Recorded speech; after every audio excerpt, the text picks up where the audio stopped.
Gente, um arquétipo sério. Sério, sério, sério, sério pra gente falar aqui.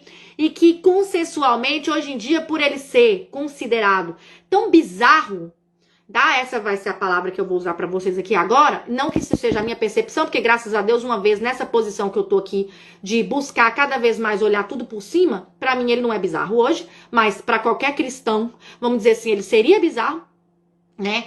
É bizarro e é real. Não discutam com ele. Ele tá lá. Ele vai existir. Ele tá lá, tá? Mas é porque a sociedade evoluiu muito em termos de valores, inclusive eu acredito que isso foi até muito positivo, tá? Mas ele existe e se nós não tomarmos consciência disso, muitas pessoas, em especial mulheres, estarão nessa dinâmica sem poder ver isso porque é tão bizarro que não pode nem se considerar que seja isso que eu estou sentindo, mas coleguinha, pode ser isso que você está sentindo. Nós vamos falar aqui da muleta da velhice. Alguém aí sabe o que é a muleta da velhice?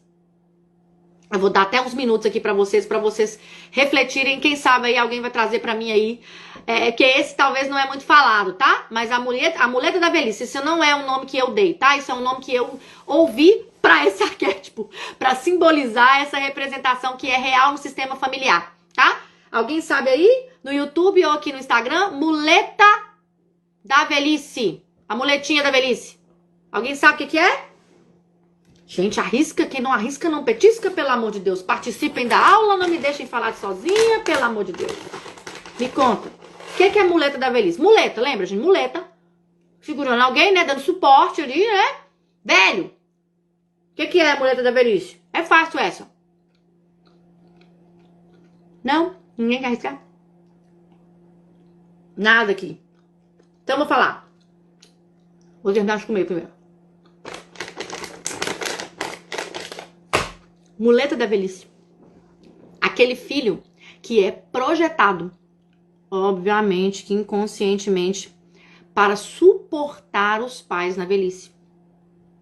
É também conhecido, pelo menos no Brasil, porque eu não sei se esse ditado popular aqui, ligando com a outra aula, né, também acontece aqui na Europa. Aí, ó, muito bem, Melinda, a pessoa que só cuida dos idosos. Esses idosos são bem específicos, como eu tô falando aqui, né? São os pais, a muleta da velhice. Ó, para realizar coisas porque acha que está velho? Não, não é isso não, meu amor. Nós já vamos falar aqui, Gê. Um filho que você cuida para depois ele cuidar de vocês na velhice. Exatamente isso, Bianca. Ele é projetado para isso, tá? Olha, vamos falar aqui, vamos lá naqueles conceitos que a gente precisa conversar. Isso é consciente, jovens? Dificilmente. Entende? Dificilmente se você perguntar para um pai... Ah, não, perdão, eu ia falar qual era o ditado popular. Tá? Um ditado popular aí que é famoso no Brasil, não sei se é famoso na Europa, quem souber se me fala. Ficou pra titia. Entende? É aquela mulher, em especial mulheres, tá? Que não vai casar, que a vida não vai passar adiante através dela e que ela vai se sentir responsável por cuidar dos pais na velhice, tá? Ou seja, é como se a pessoa tivesse sido projetada, tá? Ela tivesse sido cuidada, como a Bianca falou aqui, para cuidar depois. E muito embora, obviamente, isso pareça muito cruel, né? Os pais, eles não têm consciência de que eles fazem isso. Mas, de alguma forma, eles obstaculizam também com a sua postura, tá? Porque isso pode não ser muito falado. Antigamente, sim, era falado, tá? Hoje em dia, não. Não é falado, é velado, mas existe ainda, tá? É um arquétipo, existe dentro dos sistemas familiares, é por isso que eu estou falando isso com vocês aqui, tá? De forma que ele obstaculize, os pais obstaculizem o filho, em especial filhas, né? Que é a maioria dos casos que chegam até mim, mas eu também tenho que considerar que eu atenda mais mulheres, tá bom? Mas eu imagino que socialmente isso se espera sempre de uma mulher, né? Esse sacrifício aí, a maioria, né? Pelo menos na sociedade brasileira isso é muito claro. Que ela não faça a própria vida, vamos dizer assim, né? Que ela não tenha o seu marido, ou sua esposa, e os seus filhos, sua casa, e que ela condicione a vida dela a cuidar dos pais quando eles precisarem de cuidados, tá? Isso, no passado, como eu falei com vocês, era falado, por quê? Porque um filho tinha esse papel, tá? Óbvio, né, pessoal, que por questões biológicas, por questões de evolução, né, mas também por questões sociais, morais, ligadas a valores e a essas necessidades que a gente tá falando aqui, as pessoas do passado tinham muito mais filhos que agora, entende? Um dos aspectos é justamente isso. alguns dos filhos seriam sacrificados, em especial a mulher, alguma mulher, para ser a muleta da velhice.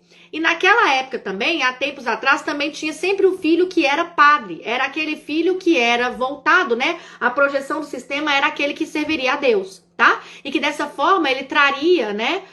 Glória, prosperidade, abundância e proteção divina, obviamente, né, para o sistema familiar. Então, também tinha o padre. Hoje em dia, isso foi morrendo, né? Vamos dizer assim, quase não existe mais esse padrão de ter um filho padre, até porque, geralmente, também não tem tanto, né? Não tem 8, não tem 12, igual era antes, né, e tal. Ainda tirar ali dos 3, um para ser padre, a contabilidade pode ficar prejudicada, né? Vamos dizer assim, são evoluções naturais, né? Mas ainda existe essa muleta da velhice, tá? Ela é inconscientemente comum, tá? Então existem mulheres, principalmente mulheres, mas eu não vou dizer para vocês que sejam só mulheres, tá? Mas existem mulheres que estão nesse padrão de comportamento, que não sabem que estão vivendo nesse padrão de comportamento, tá? E que estão ali de costas para a vida, para suas escolhas, né? Pro mais da vida dela, por exemplo, para poder cuidar dos pais. Eu não estou aqui para falar com vocês se isso é certo ou errado. Vocês não vão ouvir isso de mim. Eu estou dizendo para vocês que isso existe, tá? E isso é uma dinâmica que precisa vir à tona para que aquela pessoa, como eu sempre falo para vocês aqui, eu fiz um reel sobre isso ontem, para que a pessoa possa fazer escolhas conscientes. A minha preocupação aqui é trazer para vocês, a minha ocupação, não é nem pré, a minha ocupação aqui é trazer para vocês essa ideia de que para tudo que nós escolhemos, e principalmente aquilo que a gente não consegue desescolher, que a gente quer mudar e não consegue, nós precisamos perceber se são conscientes ou não. Esse é o papel aqui, é o papel da constelação, né? Muito dele, é o papel que eu me sinto tocada quando eu trabalho com postura sistêmica, é levar para você essa clareza para que você tenha essa consciência. E aí você faça escolha. Entende? Então eu não tô aqui para dizer se isso é certo ou errado. É certo ou errado o negócio do padre, é certo, não estou aqui para julgar. Eu não vou julgar a ancestralidade. A ancestralidade tinha um contexto de vida que eu, por mais que eu trabalhe com isso e tente me colocar, eu jamais vou conseguir sentir na inteireza o que eles viviam lá para que eles desenvolvessem esse tipo de ideia. Entende? Esse tipo de solução onde, por exemplo, um filho ou uma filha seria sacrificado, né, do ponto de vista de escolhas pessoais para estar ali a favor dos pais na velhice. Eu não vou julgar isso, tá? Eu aconselho vocês a não fazer esse julgamento. Não é esse o ponto.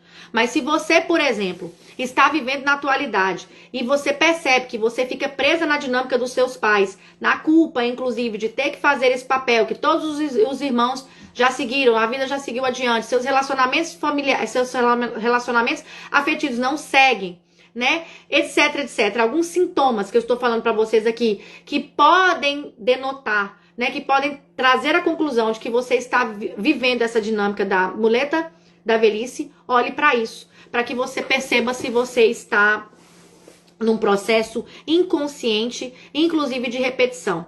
Porque assim como eu falei da ovelha negra, a muleta da velhice, na atualidade, obviamente, como tudo, né, gente, nas dinâmicas sistêmicas, ela é uma repetição, entendeu? É como eu falei pra vocês, não fica bonito ninguém falar aí, ah, não, essa filha aqui é a filha que vai ser sacrificada, que ninguém vai casar com ela, tá? Que ela não vai ser dada em casamento, porque ela vai cuidar da gente. Hoje em dia, acho que se a pessoa falar isso, ela vai estar até presa.